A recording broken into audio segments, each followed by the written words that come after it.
Okay friends, మనం ఇప్పుడు భారతదేశంలోని వివిధ రకాల నేలల గురించి మాట్లాడుకుంటున్నాం. భారతదేశంలోనే వివిధ రకాల నేలల గురించి మనం మాట్లాడుతున్నాం. అందులో ఫస్ట్ది ఒండ్రు మట్టి నేల. ఓకే, నేలను నేర్చుకునేటప్పుడు ఆ నేల నేలను నేర్చుకునేటప్పుడు ఆ నేల యొక్క శాతం ఎంత ఫస్ట్ నేర్చుకోవాలి. ఆ నేల యొక్క శాతం ఎంత పర్సంటేజ్ ఎంత. ఫస్ట్ వన్, ఆ నేల యొక్క పర్సంటేజ్ ఎంత. ఆ నేలలో లభించే మూలకాలు ఏంటి. లభించే మూలకాలు కావచ్చు, పదార్థాలు కావచ్చు, ఆ నేలలో లభించే మూలకాలు ఏంటి. ఫస్ట్ అవి ఎంత శాతం ఉన్నాయో తెలుసుకోవాలా, ఒక ఫార్మేట్. ఆ నేలలో లభించే మూలకాలు ఏమున్నాయో సెకండ్ ఫార్మేట్, అంటే సెకండ్ పాయింట్గా నేర్చుకోవాలి. ఫస్ట్ వన్, ఆ నేల ఎంత శాతం ఉంది. మళ్ళీ తర్వాత ఆ నేలలో లభించే మూలకాలు ఏంటి. ఆ నేలలు ఎక్కడ ఉన్నాయి, ఆ నేలలు ఎక్కడ ఉన్నాయి అనేది మనకు కావాలి. ఆ నేలలు అనేటి ఎక్కడ ఉన్నాయి అని చెప్పేసి మనము చెప్పడం జరుగుతూ ఉంటుంది. ఆ నేలలు ఎక్కడ ఉన్నాయి తెలుసుకోవాలి. ఆ నెక్స్ట్ పాయింట్ మనం ఏం నేర్చుకోవాలి అంటే, ఆ నేలలో ముఖ్యంగా ఎటువంటి పంటలు పండుతాయి. ఆ నేలలో ఎటువంటి పంటలు పండుతాయి. ఫైనల్గా ఆ నేల యొక్క ఇతర అంశాలు తెలుసుకోవాలి. ఇది ఫార్మేట్. ఫస్ట్ పాయింట్, సో శాతం ఎక్కడ, దాంట్లో లభించే మూలకాలు ఏంటి, దాంట్లో పండే పంటలేమిటి, అవి ఈ భారతదేశంలో ఎక్కడ ఉన్నాయి. ఫైనల్గా దాని యొక్క ఇంపార్టెన్స్ పాయింట్స్ ఫస్ట్ చూద్దాం. ఒండ్రు మట్టి నేలలు. ఏ యొక్క ఒండ్రు మట్టి నేలలు అల్లువియల్ సాయిల్స్ అంటాము. భారతదేశంలో ఒండ్రు మట్టిల యొక్క శాతము 43.36%. 43.36% ఉన్నాయి. భారతదేశంలో అత్యంత ఎక్కువగా ఉండే నేలలు ఏంది అంటే ఒండ్రు మట్టి నేలలు. భారతదేశంలో ఉండే నేలలే కల్లా ఎక్కువగా ఉండేది ఏంటంటే ఒండ్రు మట్టి నేలలు. ఈ ఒండ్రు మట్టి నేలలు లో ఏముంటుంది జాగ్రత్తగా చూడండి. పొటాస్, సున్నము, ఫాస్ఫరిక్ ఆమ్లాలు ఉంటాయి. ఈ 3 పదార్థాలు ఉంటాయి. ఫస్ట్ మనం శాతం తెలుసుకున్నాము. 43.36% ఉంటాయి ఒండ్రు మట్టి నేలలు, అల్లువియల్ సాయిల్స్ భారతదేశంలో. ఈ నేలల్లో ఎక్కువగా ఏముంటాయి అంటే 3 ఉంటాయి. పొటాస్ మరియు సున్నము, ఫాస్ఫరిక్ ఆమ్లాలు ఉంటాయి ఎక్కువగా ఉండి. నత్రజని మరియు హ్యూమస్. నత్రజని సో ఈ నత్రజని, హ్యూమస్ అంటే గుర్తుపెట్టుకోవాలి, కుళ్ళిపోయిన చెత్త అనేది ఉండదు. అంటే సో పొటాసు, సున్నము, ఫాస్ఫరిక్ ఆమ్లాలు ఎక్కువగా ఉండి, సో నత్రజని, హ్యూమస్ అనేది లోపించి ఉండే నేలలే ఒండ్రు మట్టి నేలలు. ఈ యొక్క ఒండ్రు మట్టి నేలల్లో ప్రముఖంగా వరి అనే పంట బాగా పండుతుంది. ఎందుకు పండుతుందంటే వరికి ఎక్కువ బుడదగా ఉండాలి, అదేవిధంగా వాటర్ ఎక్కువగా కావాలి. కాబట్టి దీంట్లో ఈ ఒండ్రు మట్టి నేలల్లో ప్రధానంగా పండే పంట ఏది అంటే సో వరి.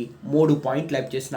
4వ పాయింట్, ఇవి ఎక్కువగా ఎక్కడుంటాయంటే నదీ తీర ప్రాంతాలలో ఉంటాయి. నదుల దగ్గర చూడండి, గంగా సింధు డెల్టా, బ్రహ్మపుత్ర డెల్టా, ఒడిశాలోని మహానది డెల్టా, ఆంధ్రప్రదేశ్లోని కృష్ణా గోదావరి డెల్టా, తమిళనాడులోని కావేరి నది డెల్టా, కేరళలోని పశ్చిమ కనుమల ప్రాంతము, మధ్యప్రదేశ్, గుజరాత్లోని నర్మదా తపతి నదీ లోయ ప్రాంతాలలో విస్తరించబడి ఉంటుంది.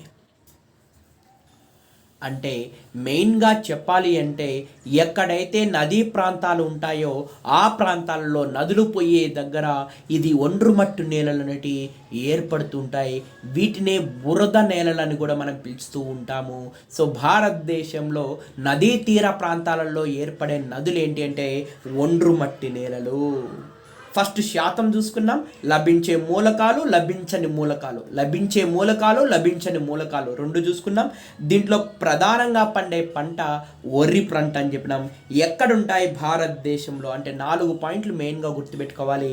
పర్సంటేజ్ ఎంత, సో అవి దాంట్లో ఏమి మూలకాలు లభిస్తాయి, దాంట్లో పండే ప్రధానమైన పంట ఏంది, సో అదేవిధంగా అవి ఏ ప్రాంతంలో ఉంటాయి, ఇతర అంశాలు. ఈ నేలలు సో అన్ని నేలల లేకల్లా సారవంతమైనవి. భారతదేశంలో ఎక్కువగా కలిగిన నేలలు ఏంటి అంటే ఒండ్రు మట్టి నేలలు. భారతదేశం లెక్కల అత్యంత సారవంతమైన నేలలు ఏంటి అంటే ఒండ్రు మట్టి నేలలే. అంటే సారవంతమైనటి, అదేవిధంగా ఎక్కువ కలిగిన నేలలు కూడా ఒండ్రు మట్టి నేలలు అని చెప్పేసి భారతదేశంలో ఎక్కువగా ఏ నేలలకు ప్రసిద్ధి అంటే ఒండ్రు మట్టి నేలలకి అని చెప్పేసి మనం మాట్లాడుకోవడం జరుగుతుంది. అయితే సో పాత ఒండ్రు మట్టి నేలల్ని బంగరని, కొత్త ఒండ్రు మట్టి నేలని ఖాదర్ అని పిలుస్తారు. మోస్ట్ ఇంపార్టెంట్ గుర్తుపెట్టుకోవాలా. మనం కొత్త యొక్క కదర సొక్కా వేసుకున్నాం అనుకోండి, గుర్తుపెట్టుకోవాలి. కొత్తగా ఏం వేసుకున్నాం, కదర సొక్క. అంటే సో కొత్త ఒండ్రు మట్టి నేలని ఖాదర్ నేలలు అని పిలుస్తాం. ఖదర్ అని గుర్తుపెట్టుకోండి. సో ఇక మనం కద్దర సొక్క అంటాం కదా, కొత్తదే కదా కద్దర సొక్క. సో కొత్తది అంటే కొత్త ఒండ్రు మట్టి నేలల్ని ఖాదర్ నేలలని, పాత ఒండ్రు మట్టి నేలల్ని బంగారు ఒండ్రు యొక్క మనకి నేలలుగా పిలుస్తూ ఉంటారు. ఇది ఫ్రెండ్స్ సో దీని యొక్క ఇంపార్టెన్స్ సో మనకు సంబంధించినది. నెక్స్ట్ వన్ కానీ చూస్తే నల్లరేగడి నేలలు. ఈ నల్లరేగడి నేలల గురించి మనం మాట్లాడుకుంటాం. సో ఫస్ట్ ఏం చూసుకోవాలా, శాతం. దాని యొక్క భారతదేశంలో నల్లరేగడి యొక్క శాతం 15.09% అనేది ఉంది. 15% ఉందని గుర్తుపెట్టుకోండి. 15% అనేది ఉంది. సో ఇక్కడ చూడాలా, ఇందులో జాగ్రత్తగా ఏముంటుంది, అసలు ఇవి నల్లగా ఉంటుంది కదా, దీంట్లో ఏమున్నాయి, ఏ మూలకాలు ఉన్నాయి అంటే ఇనుము మరియు మెగ్నీషియం ఆక్సైడ్ లేదా టిటానీ ఫెరస్ మెగ్నీసియా అంటారు దాన్నే. సో ఇనుము మరియు మెగ్నీషియం ఆక్సైడ్ అనే పదార్థాలు ఇందులో ఉండడం వలన ఇది నల్లటి రంగులో ఉంది. గుర్తుపెట్టుకోవాలి ఫ్రెండ్స్, జాగ్రత్తగా మనం మాట్లాడుకుంటున్నాం. సో నల్లరేగడి నేలలో ముఖ్యంగా ఉండేది ఏది అంటే మెగ్నీషియం ఆక్సైడ్ ప్లస్ ఇనుము, అంటే ఇనుము ప్లస్ మెగ్నీషియం ఆక్సైడ్ లేదా ఇనుము ప్లస్ టిటానీ ఫెరస్ మెగ్నీసియా. ఈ రెండు అనేటివి ఉండడం వలనే ఇది నల్లగా ఉంది. నల్లరేగడి నేలల్లో ఎక్కువగా ఏమేమి ఉంటాయని క్వశ్చన్ అడిగితే ఇనుము మరియు మెగ్నీషియం ఆక్సైడ్ అనేది ఉంటాయి. ఎంత పర్సెంట్ ఉన్నాయి, 15%. ఎందుకు నల్లగా ఉన్నాయి లేదా నల్లరేగడి నేలల్లో ఏ మూలకాలు ఎక్కువగా ఉంటాయంటే ఇనుము మరియు మెగ్నీషియం ఆక్సైడ్ అనేది ఎక్కువగా ఉంటాయి.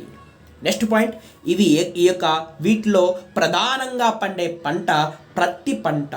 గుర్తుపెట్టుకోవాలి, ప్రత్తి పంట. ప్రధానంగా ఇందులో పండే పంటలు ఏంటి అంటే ప్రత్తి పంటగా మనం చెప్పడం జరుగుతుంది ఫ్రెండ్స్.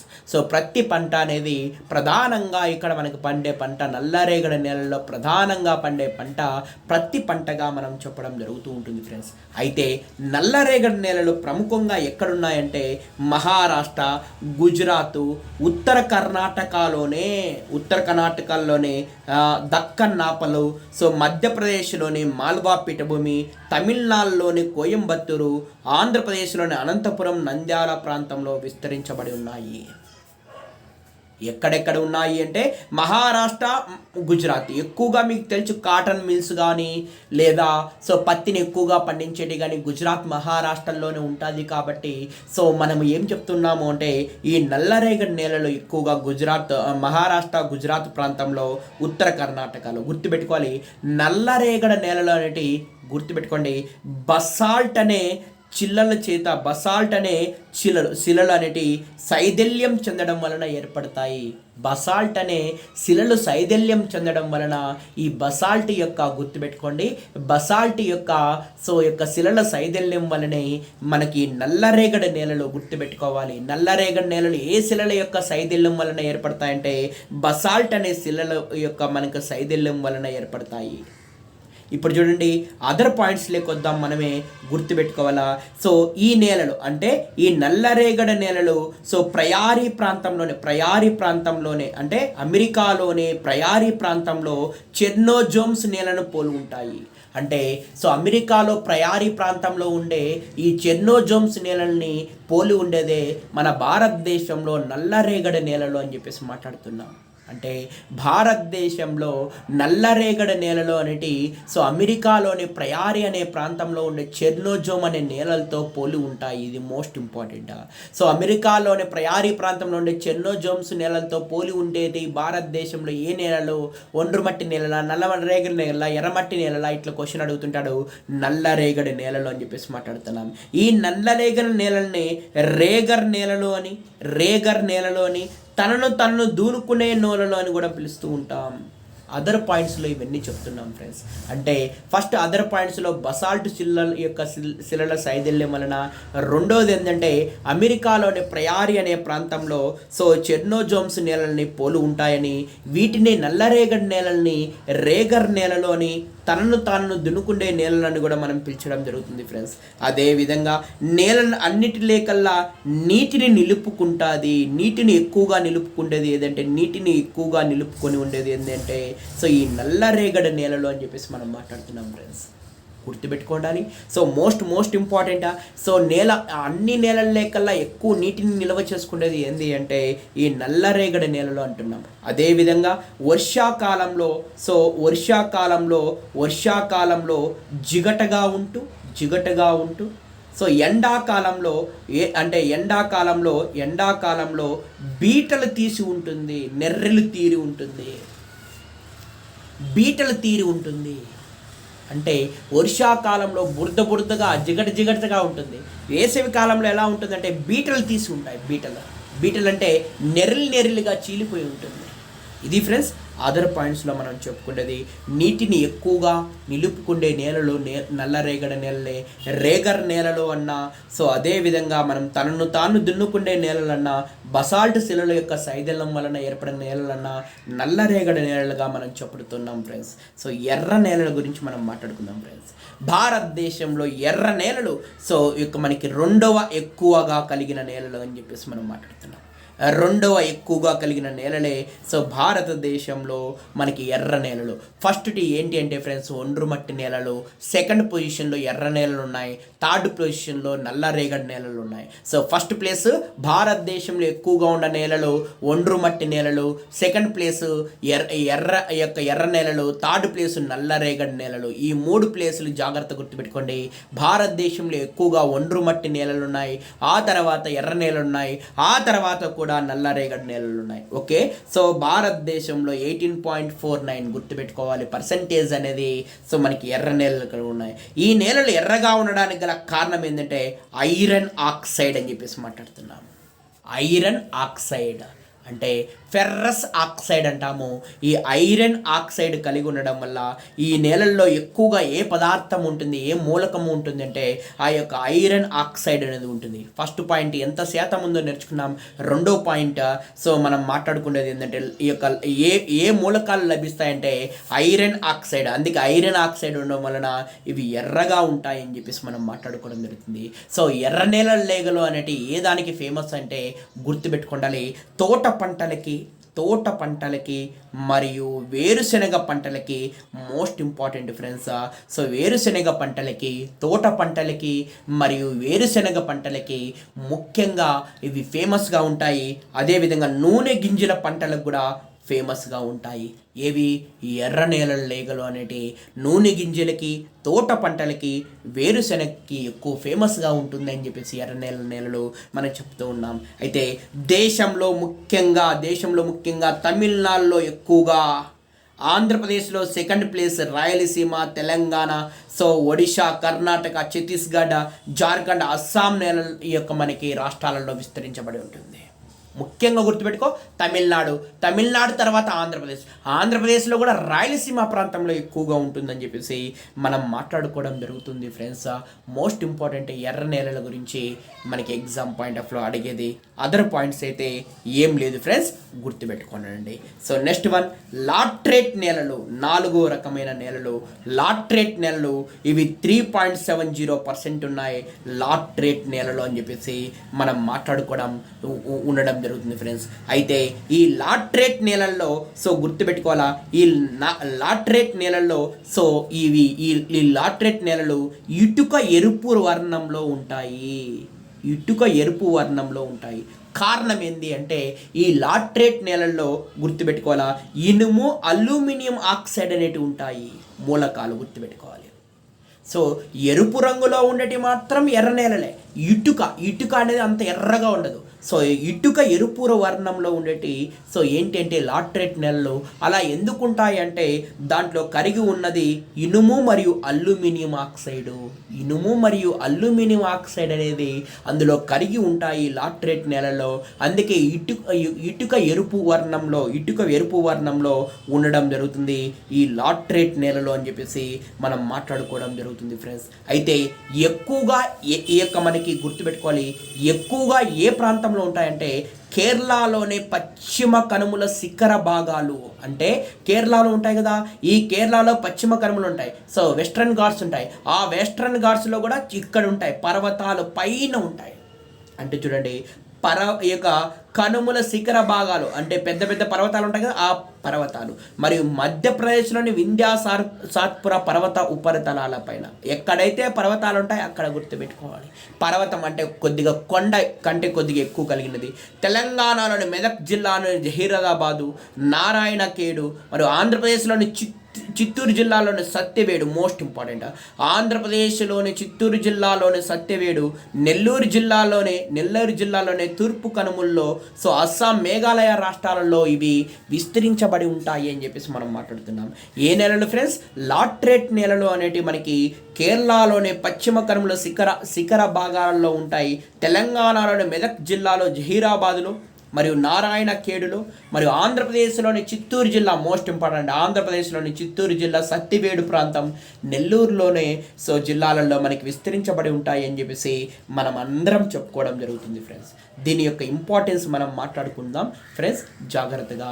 ఇక్కడే మనం మాట్లాడుతున్నాం దాని యొక్క ఇంపార్టెన్స్ ఏముంది, ఇంకా అదర్ పాయింట్స్ ఏమున్నాయంటే గుర్తుపెట్టుకోవాలా. ఇవి పర్వత శిఖర భాగాలలో ఉంటాయి కదా, పర్వత శిఖర భాగాలు పీఠభూమి ప్రాంతాల్లో ఇవి ఎక్కువగా ఏర్పడి లీచింగ్ అనే భూ ప్రక్రియ ద్వారా, మోస్ట్ ఇంపార్టెంట్. లీచింగ్ అంటే ఏం లేదు ఫ్రెండ్స్, ఇప్పుడు జాగ్రత్త చూడాలి. ఇక్కడ లీచింగ్ ప్రక్రియ అంటే ఏందో చెప్తున్నాను చూడండి. ఇలా కొండ ప్రాంతం ఉంది ఫ్రెండ్స్, ఈ కొండ ప్రాంతం పైన వర్షం పడింది, బాగా వర్షం పడింది. ఇక్కడ ఉండే మట్టంతా జారుకుంటా వచ్చేసి, గుర్తుపెట్టుకోవాలి, జారుకుంటా వచ్చేసి ఇక్కడ ఏమవుతుందంటే ఒక నేలలాగా ఈ యొక్క మనకి పర్వతం మధ్యలోనే ఒక మైదాన ప్రాంతంగా ఏర్పడుతుంది. ఇక్కడ ఏర్పడే ఈ నేలల్ని లాట్రేట్ నేలలు అంటారు. ఇక్కడ శిఖర భాగంలో ఉండే మధ్య మొత్తం ఇక్కడికి వచ్చేసి ఈ యొక్క శిఖరంలో మధ్య భాగంలో ఏమవుతుందంటే ఈ మధ్య అంతా ఒక్కచోట నిలిచిపోయి నేలగా ఏర్పడుతుంది. దీనినే మనం ఏమంటాము అంటే లీచింగ్ ప్రక్రియ అంటాము. ఈ విధంగా ఇక్కడ శిఖర భాగంలో ఉండే మట్టి ఇలా జారుకుంటూ మధ్య భాగంలో శిఖరం మధ్యకి లేదా ఇంకొద్దిగా కిందికి వచ్చేసి ఇక్కడ ఒక మైదాన ప్రాంతంగా ఏర్పడే ఈ యొక్క సో ఇలా ఈ శిఖర పై భాగం నుంచి వచ్చి ఈ ప్రక్రియనే లీచింగ్ ప్రక్రియ. ఈ లీచింగ్ అనే భూ ప్రక్రియ ద్వారా సో ఈ యొక్క మనకి లాట్రేట్ నేలలు అనేటివి ఏర్పడుతున్నాయి ఫ్రెండ్స్. గుర్తుపెట్టుకోవాలి, మోస్ట్ ఇంపార్టెంట్. లాట్రేట్ నేలలు దేని ద్వారా ఏర్పడుతున్నాయి అంటే లీచింగ్ అనే భూ ప్రక్రియ ద్వారా ఏర్పడుతున్నాయి. ఎగ్జామ్ పాయింట్ ఆఫ్ లీచింగ్ అనే భూ ప్రక్రియ అంటే మీకు ఆల్రెడీ నేను ఇప్పుడు చెప్పడం జరిగింది, అదే అనమాట. సో గుర్తుపెట్టుకోవాలి. నెక్స్ట్ వన్, అధిక వర్షపాతము, అధిక ఉష్ణోగ్రతలు ఒకదాని తర్వాత ఒకటి సంభవించే ప్రాంతాలలో ఏర్పడతాయి. ఫస్ట్ ఎక్కువ వర్షపాతం ఉండాలి, ఆ తర్వాత ఎక్కువ ఉష్ణోగ్రతలు ఉండాలి.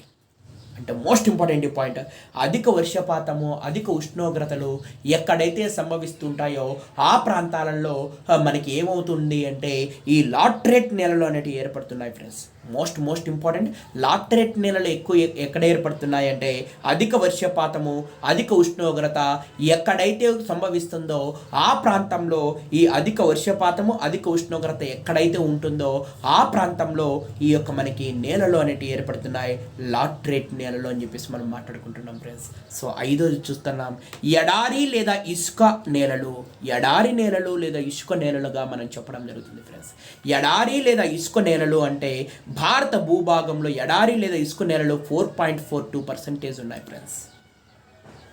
దీంట్లో గుర్తుపెట్టుకోవాలి, దీంట్లో సో నత్రజని మరియు హ్యూమస్ అనేది లోపించి ఈ నేలలకు నీటి నిల్వను నిల్వ చేసుకునే సామర్థ్యం తక్కువగా ఉంటుంది. నీటి నిల్వలను బాగా నిల్వ చేసుకునేది నల్లరేగడి నేలలు, తక్కువగా నిల్వ చేసుకునేది ఇసుక లేదా ఎడారి నేలలు. ఈ ఇసుక మరియు ఎడారి నేలల్లో ఎక్కువగా గుర్తుపెట్టుకుండాలి, నత్రజని హ్యూమస్ అనేది లోపించి మనకి ఏముంటుందంటే సిలికా అనే పదార్థం ఉంటుంది. సిలికా అనే పదార్థం ఎక్కువగా ఉంటుంది. సిలికా అనే పదార్థం ఎక్కువగా ఉంటుంది ఎడారి మరియు ఇసుక నేలల్లో. సో గుర్తుపెట్టుకోండి, మోస్ట్ ఇంపార్టెంట్, ఈ ఎడారి ఇసుక నేలల్లో మనకి ఖర్జూరం గుర్తుపెట్టుకోండి.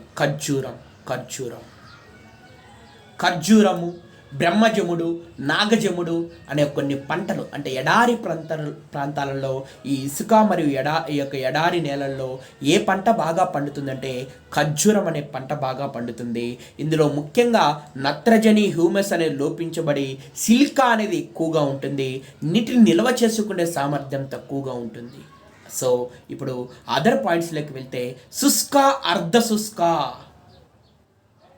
గుర్తుపెట్టుకొని, అరిడ్ మరియు సెమీ ఆరిడ్ అంటే శుష్క, అర్ధ శుష్క, శీతోష్ణ స్థితి కలిగిన వాయు ప్రాంతాలలో, అంటే గుర్తుపెట్టుకోండి మన భారతదేశం ఈ విధంగా అనుకుంటే ఇక్కడ సో మనకి ఈ రాజస్థాన్ ప్రాంతంలో ఈ ఇసుక మరియు ఎడారి, అదే ఇక్కడ చెప్పాడు చూడండి, దేశ వాయు ప్రాంతము అంటే వాయు ప్రాంతం అంటే ఇది. కాబట్టి ఈ వాయు ప్రాంతం అంటే గుర్తుపెట్టుకోవాలి, దాన్ని ఏమంటామంటే నార్త్ వెస్ట్ ప్రాంతం అంటాము.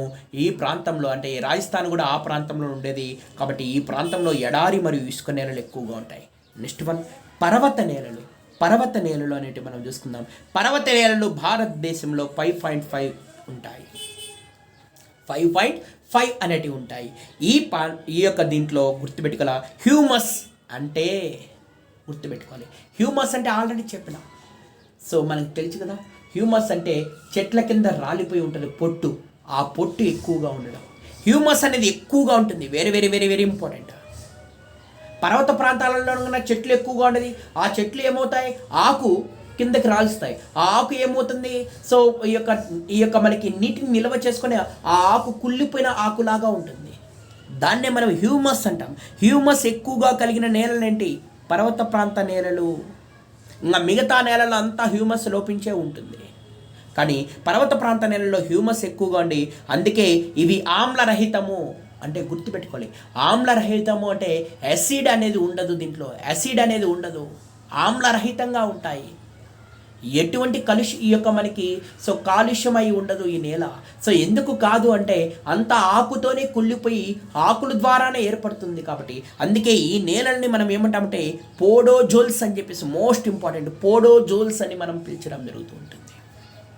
అంటే గుర్తుపెట్టుకోవాలి, భారతదేశ భూభాగంలో పర్వత ప్రాంత నేలలు 5.50 ఉన్నాయి. అయితే ఈ నేలల్లో పర్వత ప్రాంత నేలల్లో ఎక్కువగా హ్యూమస్ అనేది ఉంది.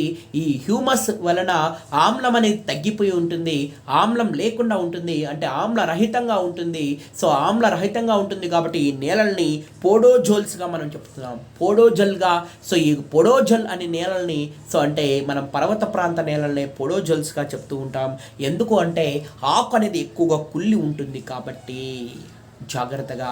సో ఇప్పుడు చూస్తే ఎక్కడైతే పర్వతాలు, హిమాలయాలు, వింధ్య, సాత్పురా, తూర్పు, పశ్చిమ కనుమల వాలుల్లో గుర్తుపెట్టుకోవాలి. సో స్లోప్ దగ్గర ఎక్కడైతే ఈ యొక్క మనకి హిమాలయ, వింధ్య, సాత్పురా, తూర్పు మరియు పశ్చిమ కనుమల యొక్క స్లోప్స్ ఉంటాయో ఆ స్లోప్స్ దగ్గర ఏమై ఉంటాయంటే ఇవి ఎక్కువగా ఏర్పడి ఉంటాయి అని చెప్పేసి మాట్లాడుకుంటున్నాం.